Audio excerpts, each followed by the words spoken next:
आचार्य जी, मैं राजस्थान के सीकर में रहता हूँ, लेकिन इस साल पिछले 2 महीने से लगातार बारिश का ही मौसम चल रहा है और बारिश रुकने का नाम ही नहीं ले रही है। आपकी ये जो एयरप्लेन्स हैं ये आसमान से पट पट गिरेंगे ऐसे जैसे पत्थर गिर रहे हो आसमान से। आधे एक घंटे तक वो हवाई जहाज टर्बुलेंस के कारण 50-100 फीट ऐसे ऐसे ऐसे ऐसे झूमता रहा। सब कुछ भीतर का खुल खाल गया। ऊपर जो केबिन लगेज रखा था वो बिखर रहा है, उड़ रहा है, लोग उड़ रहे हैं। हम समझ ही नहीं पा रहे क्लाइमेट चेंज का मतलब क्या है।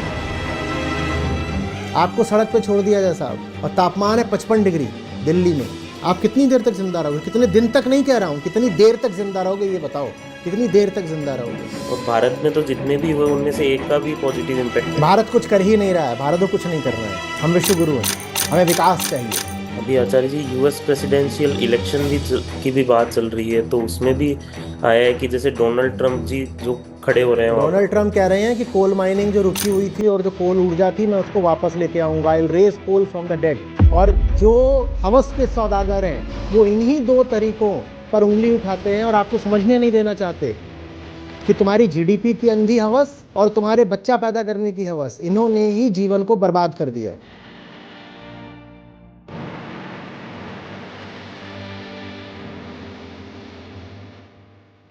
आचार्य जी, मैं राजस्थान के सीकर में रहता हूँ और हमारे यहाँ पर आमतौर पर सूखा ही रहता है, और जब बारिश का मौसम भी आता है तो उस वक्त ज्यादा बारिश 2-4 दिन के अलावा देखने के लिए नहीं मिलती। लेकिन इस साल पिछले 2 महीने से लगातार बारिश का ही मौसम चल रहा है और बारिश रुकने का नाम ही नहीं ले रही है।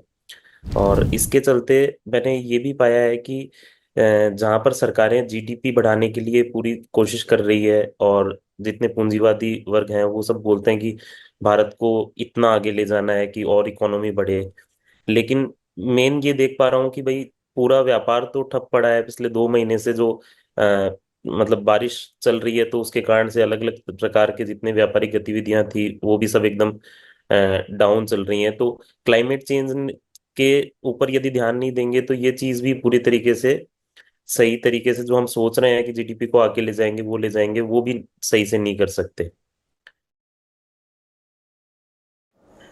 देखिए, जो इसमें सिद्धांत है वो ये है कि भोग इतनी मूर्खतापूर्ण चीज होती है कि भोग के कारण योग तो बाधित होता ही है, भोग से भी हाथ धो बैठते हो। जो भोगेगा वो योग से तो रह ही गया वंचित, और भोगने के कारण वो भोग से भी वंचित रह जाएगा। अंधा भोग इतनी व्यर्थ मूर्खतापूर्ण चीज होती है। उदाहरण के लिए कोई खाए, अनाप शनाप खाए जा रहा है, पिज्जा ही पिज्जा चाहिए उसको, तो पिज्जा भी कितने दिन खा पाएगा वो? अब पिज्जा खाने के मारे योग से तो रह ही गया। योग का समय था, वो कहीं पर बैठकर पिज्जा चबा रहा था। वो पिज्जा खाने के कारण पिज्जा से भी रह जाएगा। जो भोगी होता है वो बहुत दिन तक भोग भी नहीं पाता। जितना भोगा होता है उसके 10 गुने दाम चुकाता है भोग के ही। समझ में आ रही बात? कंजम्पशन, जीडीपी, मनी, डेवलपमेंट, इनकी हवस का अंजाम है क्लाइमेट चेंज। इस हवस ने तुम्हें भीतरी शांति से तो वंचित कर ही दिया, योग तो गया। इस हवस ने तुम्हें भीतरी शांति से तो वंचित कर दिया, लेकिन जिस रुपए पैसे और जिस विकास की खातिर तुमने इतना भोग करा, क्लाइमेट चेंज तुम्हें उस पैसे से, उस विकास से भी वंचित कर डालेगा। क्लाइमेट चेंज माने यही थोड़ी है कि बाकी प्रजातियां नष्ट हो जाएंगी और इंसान बिल्कुल हवसी बनकर बस कंजम्पशन करेगा। यही बातें थोड़ी क्लाइमेट चेंज में आती हैं। क्लाइमेट चेंज में ये भी आता है कि तुम्हारा ये जो जीडीपी है, जिसकी खातिर तुमने क्लाइमेट को तबाह करा, ये जीडीपी भी तबाह हो जाएगा क्लाइमेट के द्वारा। जीडीपी की खातिर तुमने क्लाइमेट को बर्बाद करा, अब क्लाइमेट तुम्हारे जीडीपी को बर्बाद कर देगा। तुम योग और भोग दोनों से मारे गए। धोबी का कुत्ता, न घर का न घाट का। तुम्हें लगा जीडीपी बढ़ा लो, जीडीपी बढ़ा लो, बड़ी खुशी आएगी, हम विकसित देश कहलाएंगे। और जीडीपी बढ़ाने की प्रक्रिया में, होड़ में, हवस में तुमने क्लाइमेट की आफत अपने सर बुला ली, और ये क्लाइमेट अब तुम्हारे जीडीपी को भी खा जाएगा। आप थोड़ा सा इंटरनेट पर सर्च करिएगा कि भारत के और दुनिया के जीडीपी पर अभी ही क्लाइमेट चेंज कितने बिलियन, कितने ट्रिलियन डॉलर का असर डालने लग गया है। करिएगा, और अभी कितना कर रहा है, और 2030 में कितना करेगा, और 2040 में कितना करेगा, सब आंकड़े उपलब्ध हैं। ये कितनी विडंबना की बात है कि जिस जीडीपी के लिए हमने पूरी पृथ्वी, पूरी प्रकृति का नाश कर दिया, वो जीडीपी भी हमें नहीं मिलेगा।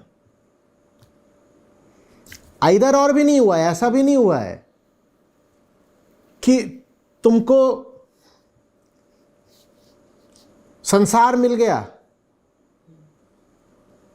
और तुम राम से वंचित रह गए, ये भी नहीं हुआ है। हुआ ये है कि न माया मिली न राम। तुमने अपनी हवस की खातिर पूरी पृथ्वी को, इतनी प्रजातियों को विलुप्त कर दिया। इतनी माने 8, 10, 15, 20 नहीं, लाखों प्रजातियां। प्रतिदिन इस वक्त हजारों प्रजातियां विलुप्त हो रही हैं। मैं हजार प्राणियों के, हजार जानवरों के की बात नहीं कर रहा, मैं हजार स्पीशीज के इरिवर्सिबल एक्सटिंक्शन की बात कर रहा हूं। प्रतिदिन तुमने हजारों प्रजातियों को विलुप्त कर दिया अपनी हवस की खातिर, और फिर तुमने पाया कि जो हश्र उन प्रजातियों का हुआ वही तुम्हारा भी हो रहा है। कि जिस रुपए, पैसे, प्रॉस्पेरिटी, जीडीपी की खातिर तुमने क्लाइमेट में आग लगा दी, वो आग तुम्हारे रुपए, पैसे, प्रॉस्पेरिटी को भी खा गई। बहुत सारा जो इस वक्त क्लाइमेट डिस्कोर्स है, जो डिस्कशन है क्लाइमेट चेंज पर, वो इसी बात को लेकर के है। The economic effects of climate change. जानते हैं होने क्या वाला है? सुनिए, जब इकोनॉमिक इफेक्ट्स की बात आती है,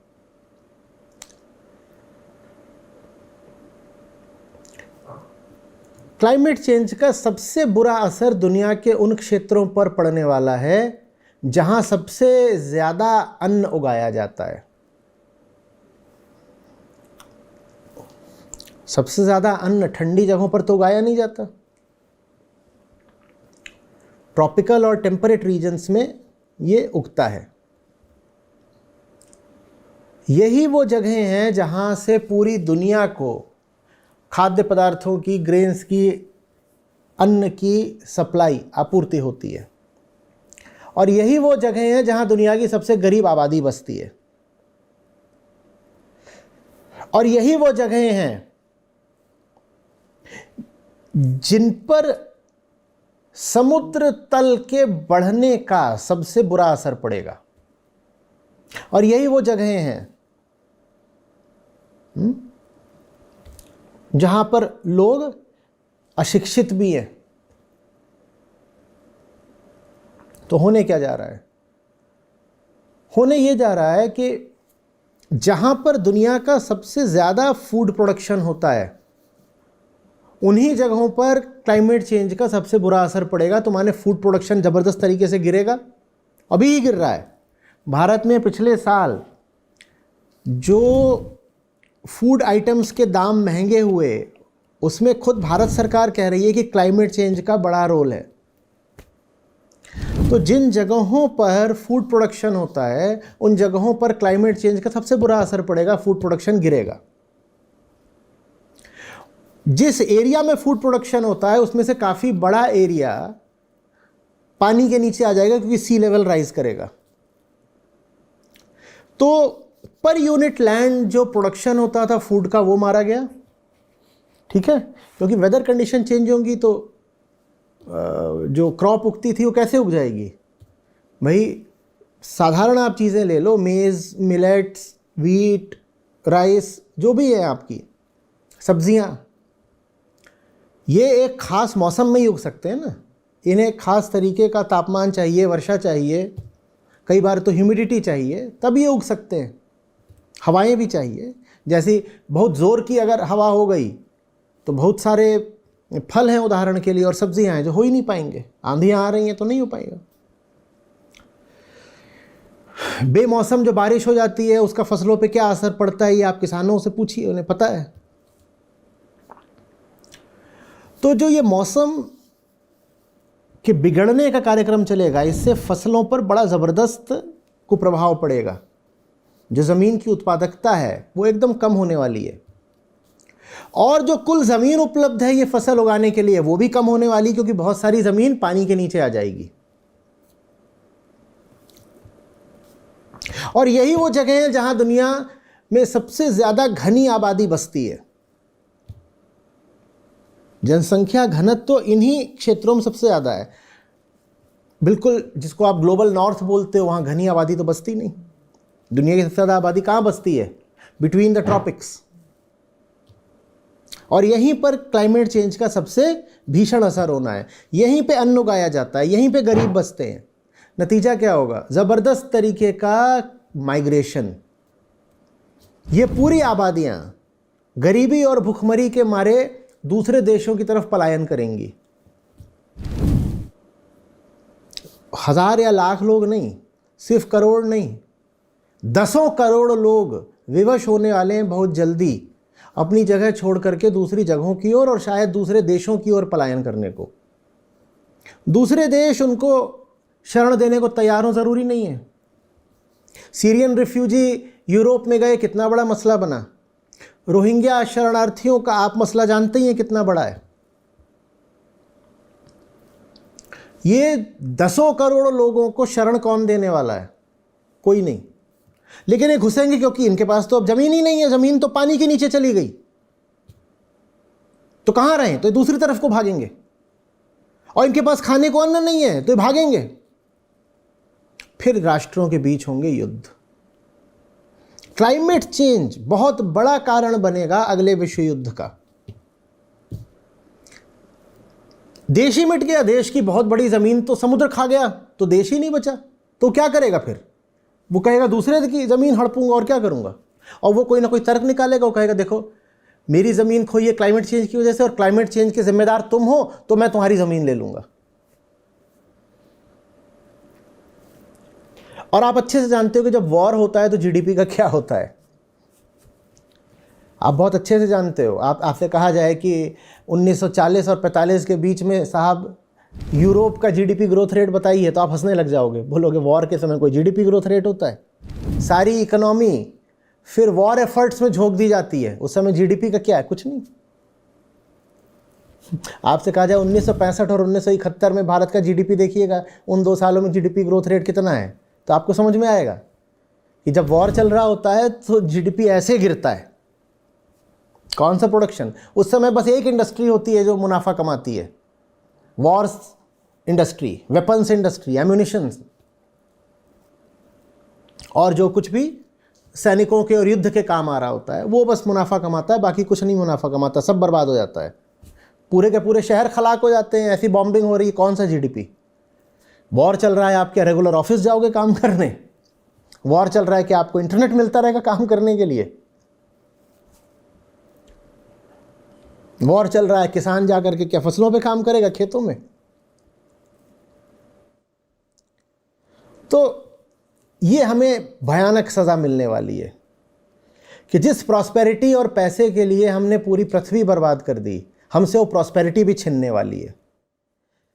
the economic effects of climate change are back breaking. हमसे तो छोटा मोटा रिसेशन नहीं झेला जाता, रिसेशन भी छोड़ो, स्लो डाउन नहीं झेला जाता हमसे।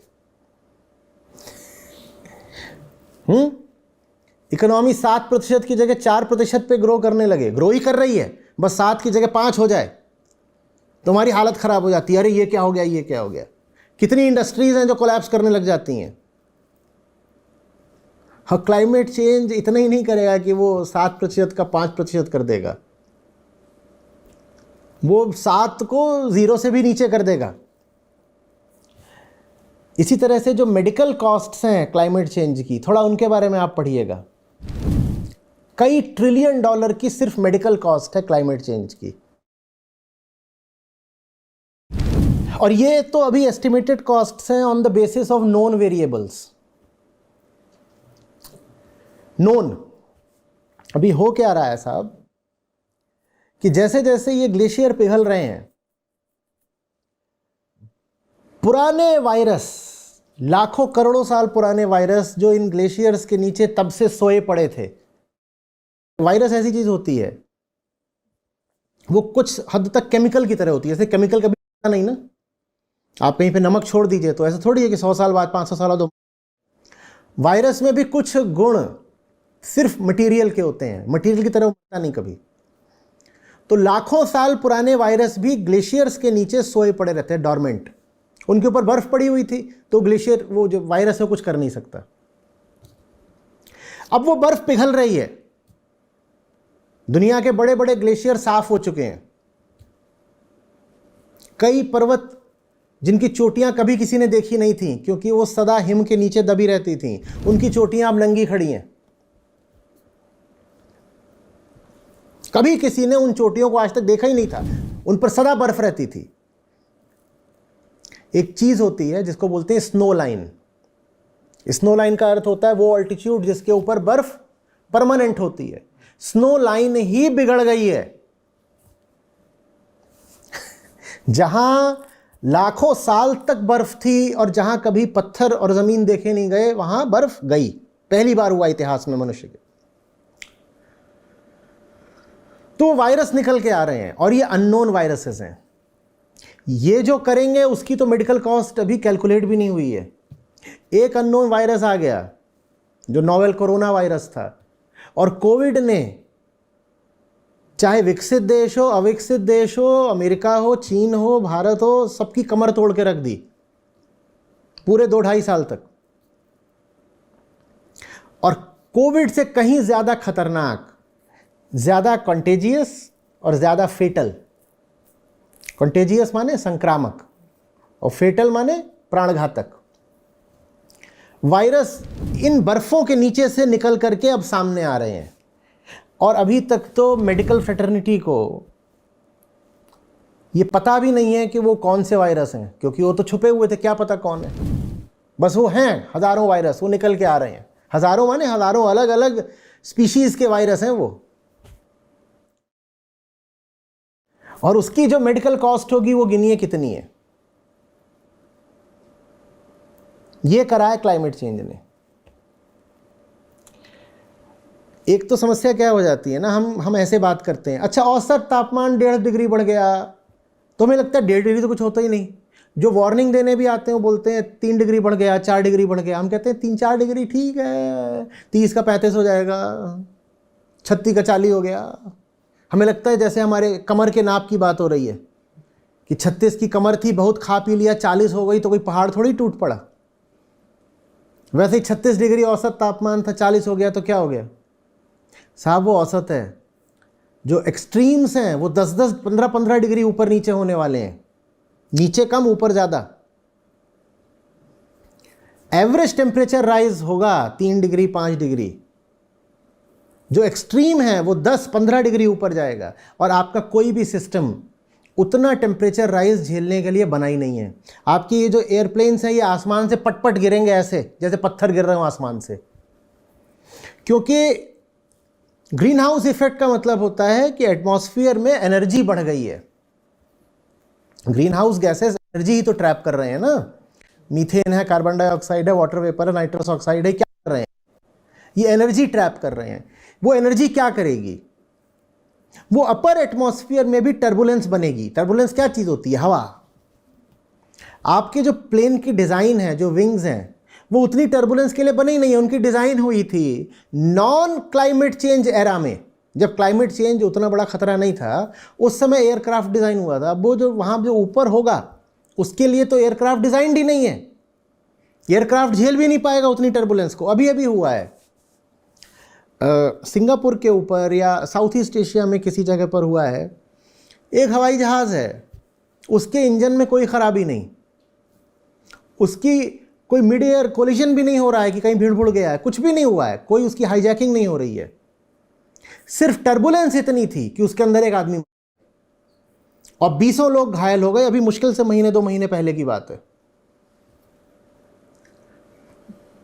आधे 1 घंटे तक वो हवाई जहाज टर्बुलेंस के कारण 50-100 फीट ऐसे ऐसे ऐसे ऐसे झूमता रहा।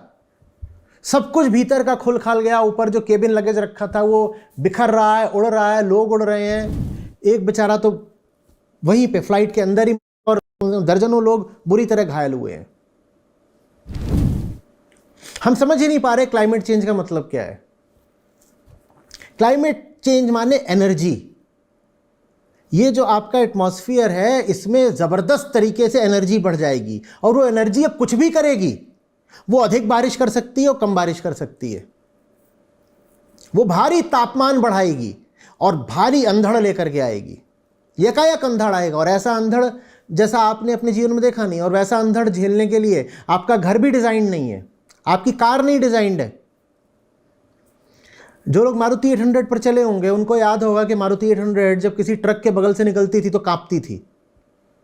हाईवे पर ट्रक अच्छी स्पीड से आ रहा हो सामने से, इधर से आपकी मारुति 800 जा रही हो, और उसमें खासकर अगर वज़न ना हो, अकेले आप ही बैठे हो, तो उधर से ट्रक आ रहा है 80 की स्पीड से, इधर से मारुति आ रही है 80, और मारुति ऐसे थरथराती थी।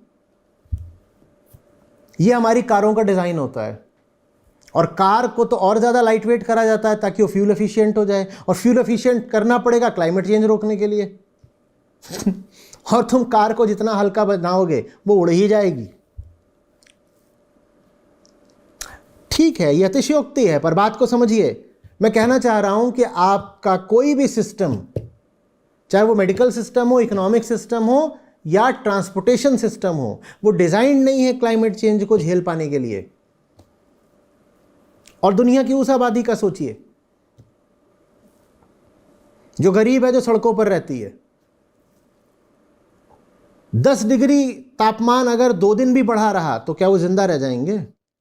आपको सड़क पे छोड़ दिया जाए साहब, और तापमान है 55 डिग्री दिल्ली में, आप कितनी देर तक जिंदा रहोगे? कितने दिन तक नहीं कह रहा हूं, कितनी देर तक जिंदा रहोगे ये बताओ, कितनी देर तक जिंदा रहोगे?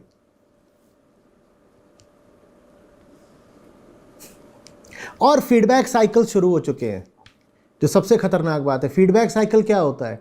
फीडबैक साइकिल 1.5-2 डिग्री पर ट्रिगर हो जा रहे हैं। फीडबैक साइकिल ऐसा होता है कि बर्फ है, बर्फ किस रंग की होती है? सफ़ेद रंग की होती है। तो बर्फ पर अगर सनलाइट पड़ रही थी तो बर्फ उसको रिफ्लेक्ट करती है, इसीलिए तो सफ़ेद दिखती है, क्योंकि उस पर लाइट पड़ी, उसने लाइट वापस भेज दी। तो बर्फ लाइट को एब्जॉर्ब नहीं करती। जब बर्फ लाइट को एब्जॉर्ब नहीं करती तो बर्फ का टेम्परेचर नहीं बढ़ता। लेकिन अब बर्फ पिघल रही है क्लाइमेट चेंज की वजह से, तो बर्फ के नीचे की जो चट्टान है वो एक्सपोज हो रही है। जब वो चट्टान एक्सपोज होगी तो चट्टान तो काले रंग की है, वो चट्टान एक्सपोज होकर के सनलाइट एब्जॉर्ब करेगी। जब वो एब्जॉर्ब करेगी तो चट्टान का टेम्परेचर बढ़ेगा, तो बर्फ और पिघलेगी, बर्फ और पिघलेगी तो और चट्टान एक्सपोज होगी, और चट्टान एक्सपोज होगी तो टेम्परेचर और बढ़ेगा, तो बर्फ और पिघलेगी। ये फीडबैक साइकिल कहलाता है। तो एक बार शुरू हो गया, रोका नहीं जा सकता। और 1.5 डिग्री 2 डिग्री पर ये फीडबैक साइकिल शुरू हो चुके हैं, शायद अब रोके भी नहीं जा सकते। अब ये मनुष्यता के संपूर्ण विकास के साथ ही रुकेगा। ये सब संपूर्ण विकास बोल दिया, विनाश बोला? विकास बोल दिया, बहुत बढ़िया बोल दिया, क्योंकि हमारे लिए विकास माने ही विनाश है।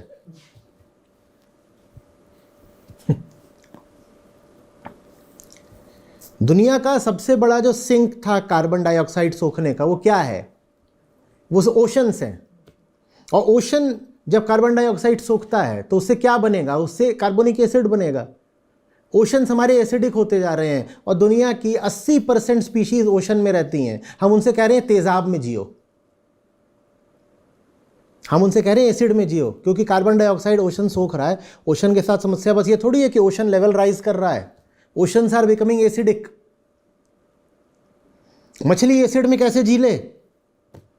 और 80% लाइफ ओशन में ही रहती है। ओशन को आप गर्म कर रहे हो तो वो ज्यादा इवेपोरेट भी करेगा, एक और फीडबैक साइकिल है ये। ओशंस गर्म होते जा रहे हैं तो ओशन इवेपोरेट भी करेंगे, इवेपोरेट करेंगे तो वाटर वेपर बनेगी, वाटर वेपर अपने आप में एक ग्रीन हाउस गैस है। तो ओशन गर्म हुआ तो वाटर वेपर निकली, वाटर वेपर निकली तो और गर्म हुई तो ओशन और इवेपोरेट हुआ। अब ये एक साइकिल निकल पड़ा, ये फीडबैक साइकिल है, एक और फीडबैक साइकिल है। ओशन एब्जॉर्ब करते हैं कार्बन डाइऑक्साइड, और जमीन पर सरफेस पर कौन सी चीज कार्बन डाइऑक्साइड एब्जॉर्ब करती है? ट्रीज, पेड़। पेड़ों का काम होता है वो कार्बन डाइऑक्साइड को एब्जॉर्ब करते हैं और उसे वुड बना देते हैं, ऑर्गेनिक मैटर बना देते हैं। आप पेड़ काट रहे हो क्योंकि आपको प्रोग्रेस चाहिए। पेड़ जिंदा है तो कार्बन डाइऑक्साइड एब्जॉर्ब करता है, और जब पेड़ मर जाता है तो वही लकड़ी डिकम्पोज होती है और कार्बन डाइऑक्साइड रिलीज करती है। और जब एक्सट्रीम वेदर इवेंट होगा, क्लाइमेट चेंज होगा तो एक्सट्रीम वेदर इवेंट होगा, तूफान आएगा, तूफान आएगा तो पेड़ गिरेगा, पेड़ गिरेगा तो कार्बन डाइऑक्साइड और रिलीज होगी, क्योंकि लकड़ी गिरेगी तो डिकम्पोज करेगी। और जब कार्बन डाइऑक्साइड और रिलीज होगी तो और क्लाइमेट चेंज बढ़ेगा, तो और तूफान आएगा, तो और पेड़ गिरेगा, तो और लकड़ी गिरेगी, तो और कार्बन डाइऑक्साइड रिलीज होगी, तो और क्लाइमेट चेंज बढ़ेगा, तो और तूफान आएगा। ये है फीडबैक साइकिल, ये सब शुरू हो चुके हैं। क्या है क्लाइमेट चेंज? क्लाइमेट चेंज ये है कि बहुत सारा कार्बन है अर्थ के इकोसिस्टम में। वो कार्बन जमीन के नीचे पड़ा हुआ था। अब सोचिए, करोड़ों अरबों डायनासोर रहे होंगे। डायनासोर इस धरती पर लाखों साल तक राजा थे। वो सब डायनासोर मरे, उदाहरण एक दे रहा हूं, वो सब डायनासोर। तो इतना सारा जो शरीर कार्बन ही होता है पूरा। कार्बन, नाइट्रोजन, ऑक्सीजन, हाइड्रोजन, मुख्यतः यही होता है शरीर। ठीक है, बाकी और भी होते हैं, सब इनऑर्गेनिक एलिमेंट्स होते हैं, वो सब थोड़े होते हैं। शरीर प्रमुखतया यही होता है। अब डायनासोर मरा, उसका शरीर कार्बन है। पृथ्वी ने क्या करा? पृथ्वी ने उस कार्बन को सिक्वेस्टर कर दिया, इसको बोलते हैं सिक्वेस्टरिंग। पृथ्वी ने पूरे डायनासोर की बॉडी को नीचे डाल दिया। अब ये कार्बन यहां दफन है। वहां दफन रहे रहे लाखों करोड़ों सालों में वो जो नीचे था वो कोयला बन गया। वो जो डायनासोर था नीचे, वो कोयला बन गया, या तेल बन गया, या गैस बन गया। नीचे जबरदस्त प्रेशर है और टेम्परेचर भी है। तो जो डायनासोर की बॉडी थी, एक डायनासोर का उदाहरण लेके बोल रहा हूँ, डायनासोर से नहीं बन जाता कोयला सिर्फ, लेकिन उदाहरण के लिए समझा रहा हूँ। तो जितना ऑर्गेनिक मटेरियल था, चाहे वो पेड़ हो, चाहे जीव जंतु हो, पृथ्वी उन सबको अपनी गोद में लेकर के ढकती गई मिट्टी से। तो वो सारा जो कार्बन था वो पृथ्वी में नीचे नीचे जमा था, कोई हमें नुकसान नहीं कर रहा था। इंसान ने कहा हम तो बहुत होशियार हैं, वो सब कुछ जो नीचे जमा था हम उसको उसका खनन करके हम उसको सतह पर ले आए और हमने उसको जलाया, और उससे निकली है कार्बन डाइऑक्साइड। ये हमारी होशियारी है। तो ये हमको कोई एक्स्ट्रा कार्बन पैदा नहीं कर दिया है, ये वही कार्बन है जो सदा से पृथ्वी के सिस्टम में था। पर कहां था? जमीन के नीचे था। हमने अपनी होशियारी में उसको जमीन से निकाल के ऊपर कर दिया और उसमें आग और लगा दी, और हमने कहा देखा एनर्जी, अब इस एनर्जी से राष्ट्र की प्रगति होगी। और प्रगति के चक्कर में हमने अपने आप को बिल्कुल अब समाप्त ही कर डाला है। समझ रहे हैं बात को? इसके मूल में क्या चीज बैठी हुई है? इसमें एक मूल चीज बैठी हुई है, आत्मज्ञान। जब मैं बोलता हूं, यहां तक बहुत लोगों ने रुचि से सुना होगा। अब जैसे ये बोलूंगा लोग कहेंगे नहीं नहीं नहीं, ये तो अब। लेकिन आप ये समझ नहीं रहे हो कि क्लाइमेट चेंज न तो इन्वायरमेंटल प्रॉब्लम है, न साइंटिफिक प्रॉब्लम है, न इसका कोई टेक्निकल सॉल्यूशन है। ये इंसान के दिल की समस्या है, ये कंज्यूम करने की हमारी हवस की समस्या है। और जब तक इंसान की शिक्षा में, परवरिश में, संस्कार में ये बात रहेगी कि तुम भोगने को पैदा हुए हो, तब तक इस क्लाइमेट चेंज की समस्या का कोई समाधान नहीं है। और समाधान के लिए हमारे पास वक्त है भी नहीं। क्या समाधान करेंगे हम? कितना वक्त बचा है? ये बात आचार्य जी मैंने कभी स्टडी में भी पढ़ी थी कि 1999 के बाद में लगभग 1500 उपाय विश्व में हुए क्लाइमेट चेंज को रोकने के लिए। उनमें से केवल 4% उपाय ही पॉजिटिव इम्पैक्ट। हाँ, ऐसा ही बिल्कुल यही है, एकदम 50 के आसपास एकदम। और भारत में तो जितने भी हुए उनमें से एक का भी पॉजिटिव इम्पैक्ट। भारत कुछ कर ही नहीं रहा है, भारत को कुछ नहीं करना है।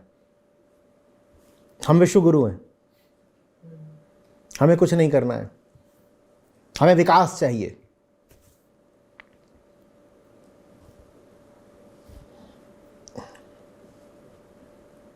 अभी आचार्य जी यूएस प्रेसिडेंशियल इलेक्शन की भी बात चल रही है, तो उसमें भी आया है कि जैसे डोनाल्ड ट्रम्प जी जो खड़े हो रहे हैं और डोनाल्ड ट्रंप कह रहे हैं कि कोल माइनिंग जो रुकी हुई थी और जो कोल ऊर्जा थी, मैं उसको वापस लेके आऊंगा। I will raise coal from the dead. दुनिया भर में राइट विंग एक्सट्रीमिज्म बढ़ता जा रहा है, भारत हो, अमेरिका हो, और ये जो पूरा विंग है इसको प्रकृति की एक धेले की नहीं परवाह है। इसको बस ये है, मेरी भावनाएं, मेरा राष्ट्रवाद, let's make America great again. उसके लिए अगर कोयले में आग लगानी पड़े लगा दो, दुनिया में आग लगानी पड़े लगा दो।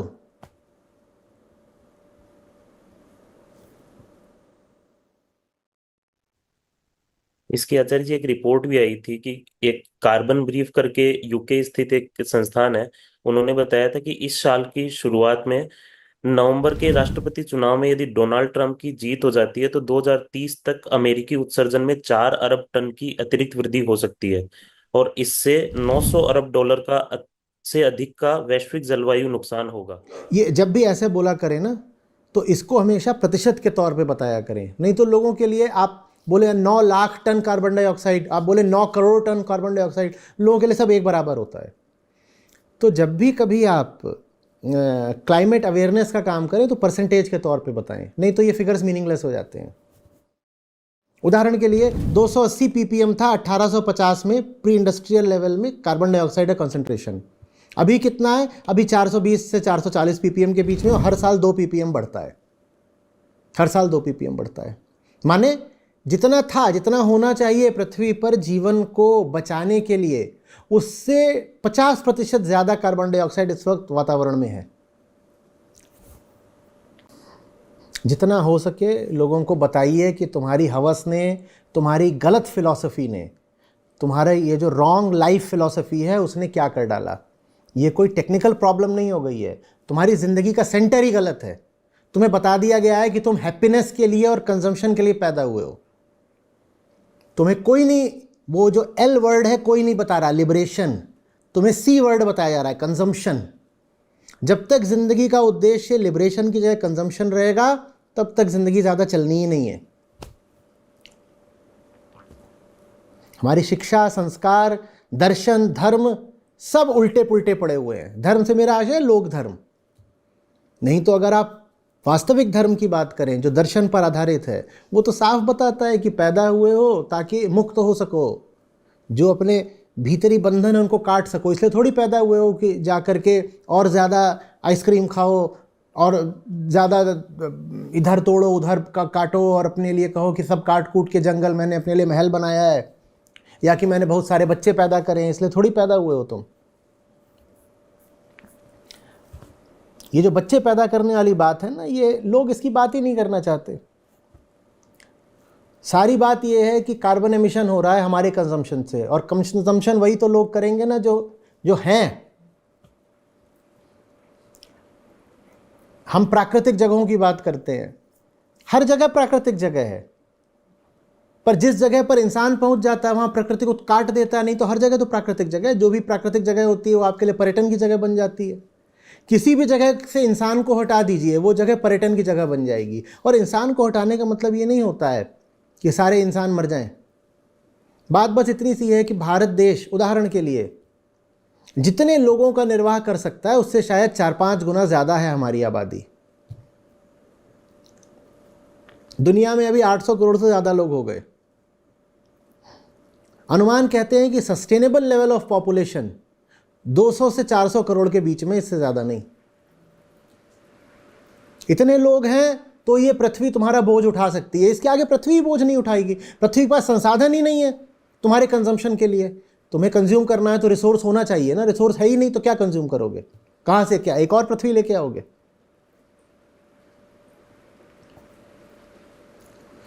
डीग्रोथ और डीपॉपुलेशन, इसके अलावा कोई तरीका नहीं है। और जो हवस के सौदागर हैं वो इन्हीं 2 तरीकों पर उंगली उठाते हैं और आपको समझने नहीं देना चाहते कि तुम्हारी जीडीपी की अंधी हवस और तुम्हारे बच्चा पैदा करने की हवस, इन्होंने ही जीवन को बर्बाद कर दिया।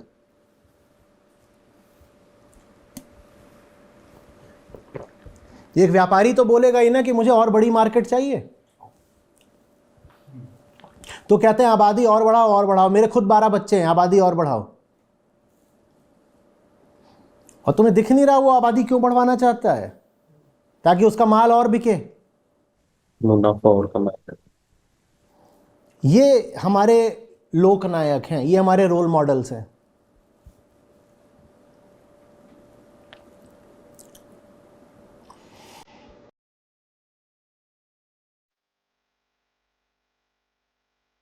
नमस्ते, मेरा नाम चिन्मयी है। मैं उड़ीसा से हूँ, लेकिन अभी मैं कोलकाता से में रह रही हूँ। तो मैं एक लाइफ साइंस की स्टूडेंट हूँ। तो ये जो आचार्य प्रशांत जी से जुड़ने के बाद बचपन से लेके आज तक मेरे मन में जितने भी सवाल थे, उसका कुछ वो सवाल या तो सोसाइटी से आता था या फिर मेरे खुद के मन से आता था। क्योंकि उसके प्रश्न का जो भी उत्तर होता था, तो उसको लेके मैं बहुत ज्यादा कंफ्यूज रहती थी कि या तो वो उत्तर सही है या फिर कुछ और है, क्या सही है क्या गलत है। लेकिन जब से मैंने आचार्य जी को सुनना स्टार्ट किया है, तो धीरे धीरे सारी चीजों का मुझे आंसर मिलता जा रहा है। और कुछ चीजों का जो है, जो मैं सोचती थी कि हाँ ये सही है, तो उसका कैसे बेहतर से बेहतर बन सकते हैं या फिर बेहतर से बेहतर जवाब मुझे मिल रहा है धीरे धीरे करके।